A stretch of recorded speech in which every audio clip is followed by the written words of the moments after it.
Hello guys and welcome back to my YouTube channel, and this is Kuldeep here. So today I'm going to share my Genc Pro SFDC interview experience with my juniors, or you can say that the people who are appearing for the Salesforce interview in future, and or you can say preparing for the SFDC domain. So I will be sharing my Cognizant Genc Pro SFDC interview with you, and which happened on 15th of December 2021. So now moving further. So the duration was 30 to 35 minutes around it, and it was done on the Superset platform. And so the profile was the new profile, and it was basically launched in that year only, and we were the first batch. So the Cognizant came in our college, and currently who are having the Genc or Genc Elevate role, they were given the chance to prepare for the Genc Pro profile, and so we were given the time to do all those stuff of trailhead and then appear for the interview.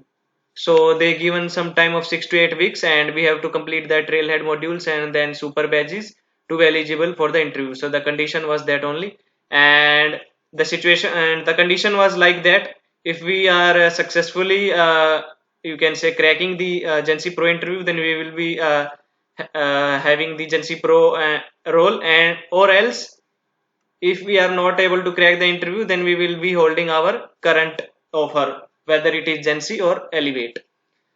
So now the interview experience. So the interview started, and firstly he used to ask some questions from the resume, because at that time we were not graduated though, so it is not like that they will be asking on the questions mainly to the you can say prescribed role, or that they can ask any questions from the BTech, because you are preparing for some MNC, or you can say so the questions can be asked from other sides also. So though he used to ask some questions from the project internships, then programming languages, some basic questions. Then he started asking some questions from the SQL and OOPS concept, which I will be sharing further with you. And later he moved to the SFDC questions. So here I have shared some non-SFDC questions, and so you used to ask from the OOPS concept, like define the class and object and relate them with some real-time scenario. Then asked what is polymorphism related with the real-time example. Then what do you mean by extend keyword in the Java? Then like differentiate between DDL and DML, and what are the commands under both these. Then differentiate between delete and drop commands. So he used to ask 7 to 8 questions from you can say the non-SFDC background. Then he switched to the Salesforce questions. So from Salesforce, he I think he asked me around 25 to 30 questions, of which I have covered the questions which I remember now. So the first question was what is Salesforce, what it is used for, like if it is a CRM tool, then how it invented and how it is going in the present scenario. So it was like that only. Then he was further increasing the level of the questions. He used to ask the questions from the concepts which we have studied, or which you have used during the trailheads which you are doing in that time. Then ask like, can we delete an user in the Salesforce org? So the answer was no, we cannot delete a user, we can just freeze the user. Then the next question was what are the objects and the fields, and he asked like, okay, relate them with the real database, like what are objects in relation with the database, and what are fields, like if objects are tables or fields are, so you have to relate them like only. Then he further asked question like differentiate between the standard and the custom objects. Okay, so here you can give the definition and the examples, and also you can give the difference, like okay, standard objects are looks like this in the org, and custom objects have underscore c. So you can give examples like that. Then he asked like, okay, what are the types of objects relationships, like MDR, lookup, or many to many. Then okay, so this was the important question, difference between the MDR and the lookup. Okay, you have to differentiate and answer the main 5 to 6 key differences. So, and then he asked like explain many to many relationship with real life example. So okay, here you can give the example like that course and student and classroom, that example using junction object. He can ask like what is junction object and explain many to many using relationship using that junction object, explain with an example. Then he asked like, okay, what is role and profile? Differentiate between role and profile and with example. So you have to be prepared for the questions. In fact, with example, some conceptual questions you have to uh, answer them with example so that he can clearly understand. Okay, that you have studied something, you know the concepts, you know how they are working in the org. Then he asked like, can two users have same role? Okay, if you haven't worked in the org, then you cannot answer these conceptual questions. You are not like that you just mug up the questions and you are answering the questions. Okay, because he will be also asking the questions based on the scenarios. In the scenarios, if you have worked on the trailhead, you have worked on the modules, then only you can answer the questions. Then he asked like, okay, can two profiles be assigned to the user? Can two users have same role? These were the questions. Are these are the basic conceptual questions that anyone preparing for the Salesforce must have understood. Okay, now reports and types of reports like metrics, summary, and so 4 types of report, and ask the differences between them, like where and when which one is used, like dashboard and its component like gauge or many other components are there.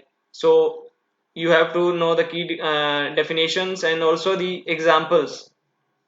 Like okay, you can also give the examples like, okay, in this module we have done the report, we have prepared the report, we have made the report, we have used the dashboard, and we have used that components. So in this way also you can answer the questions. Now okay, so these were the some of the definition type questions, but mainly he was asking the scenario based questions. Okay, like he was giving the scenarios, and based on the scenarios only you have to find the concept. Okay, like which concept is being used in the scenario, like if it is validation rule, so he can ask the questions on the automation processes like workflow rule, process builder, then flow builder. And one scenario he asked me on the data import and export. So the question was like, okay, we have one set of records outside the Salesforce org, and we want to uh, use the records in our Salesforce org, so what will be using here? So it was question of something data loader and the things stuff. Okay, so we have to answer in that way. Then he asked question some on OWD settings. Okay, we want to give the access to these objects and these fields. Okay, so what will be the OWD settings, and what will be the scenario here, like which settings we will be giving. Okay, like read write and all. So you have to prepare all the stuff. Then he asks questions like on workflow rules. So workflow rules, okay, 4 types of actions are there, like field update, email alert, and outbound message and all things. So he can ask questions by giving you a scenario like, okay, this and this field is there, and we want to update. I want to update the field using this field. So here you can ask. He can ask you like, okay, like what will which automation process, or not directly, like he will be asking like, okay, which concept or application you will be using in this scenario. He can ask questions like, so mostly I can say like 50 to 60% of the questions will be based on scenarios only. From the scenarios understanding only you have to answer the questions like, okay, this question is from the data security like OWD, hierarchical and all, and this question is from the automation process like workflow process builder and flow builder. Okay, and this question is from the validation rule and the formula field and all that.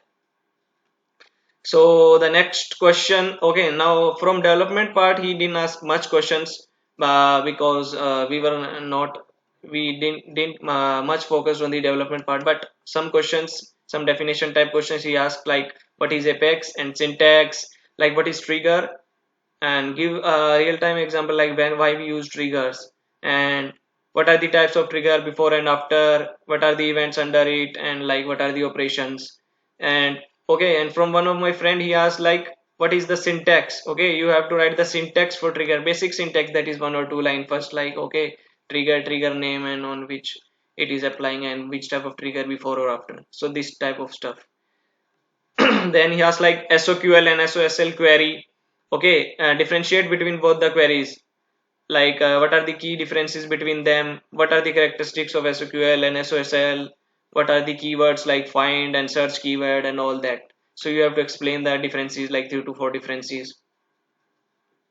So at last I want to say that so the people who are preparing for the SFDC interview, guys, be focused on the concepts and focus more on the conceptual part only. Mostly scenario based questions will be there, and in the last phase, like 2 to 3 days before, you can refer the top 100 questions, that is from the Google or from the YouTube. But if you are having a sufficient amount of time, like 10 to 15 days, then be focused on the conceptual part. Try to watch some YouTube tutorials, like okay, what is SOSL, what is SOQL, what is validation rule, what is workflow rule. uh, Try to understand the concepts, like okay, why we are using, when we are using this, when we use workflow rules. Okay, if this field update is there, then which will be using workflow or process builder, why workflow or process builder. Okay, cross questioning will be there in the Salesforce interview. This I want to say from my own experience. And if you want to have the conceptual questions part, then you can refer my videos that I have made on my SME interview of the Cognizant. In that I have covered the conceptual part questions, but these are of some you can say high level, but you can refer them for your own best preparation, I can say. But for SFDC Genc Pro interview, at least you must have a basic understanding of the Salesforce concepts. That much understanding at least they want. Like if you are able to answer the basic conceptual questions or not. If you are not having the knowledge, like what is flow builder, what is process builder, can we delete a user, or what is the difference between role and profile, OWD settings you don't know, then it's not going to be uh, like in that way. So be prepared and focus more on the conceptual part, and focus on all of the concepts. Don't skip any of the part. The modules that you have covered or you have done in your training or what stuff, focus on the concepts. And you can refer the YouTube tutorials and Google the top 100 interview questions.